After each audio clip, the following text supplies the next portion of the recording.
कभी कभी जब जिंदगी एक जहर बन जाए तो इंसान उसे घूंट घूंट पीने को मजबूर हो जाता है।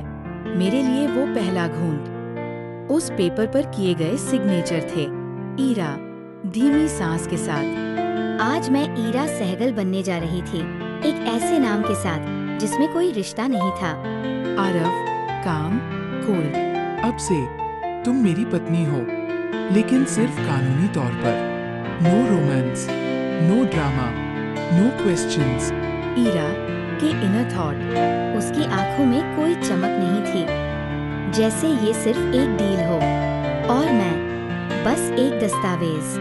कोई फेरे नहीं, कोई मेहंदी नहीं, ना कोई वादा, ना कस्में, पॉज सिर्फ एक फोटो और 2 साइन। बचपन में सोचा था मेरी शादी में डांस होगा, खुशियाँ होंगी, लेकिन आज आरव ड्राइव करते हुए ईरा को बिना देखे सेगल मिशन पहुंचते ही एक बात समझ लो, वहाँ किसी को सच नहीं पता चलना चाहिए कि ये शादी नकली है।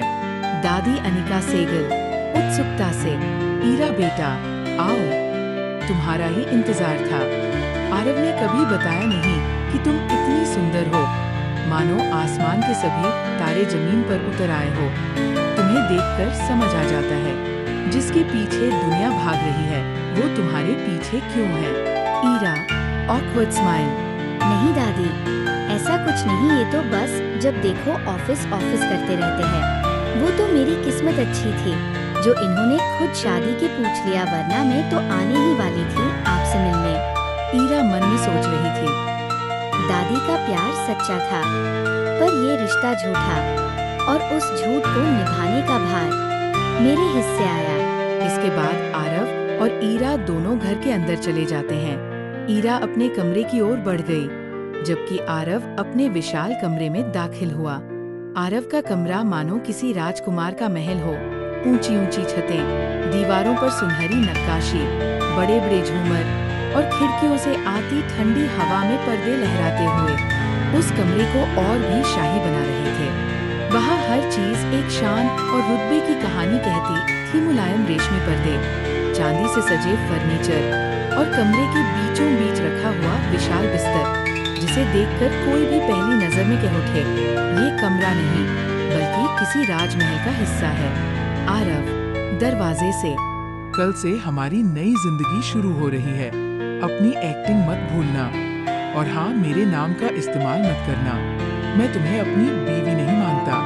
ईरा धीरे से, और मैं भी आपको अपना पति नहीं मानती, एमआर आरव सहगल, लेकिन फर्क सिर्फ इतना है, आप इसके लिए पैसे दे रहे हैं और मैं सांसें खरीद रही हूँ। पहला दिन, पहला रिश्ता और पहली चोट।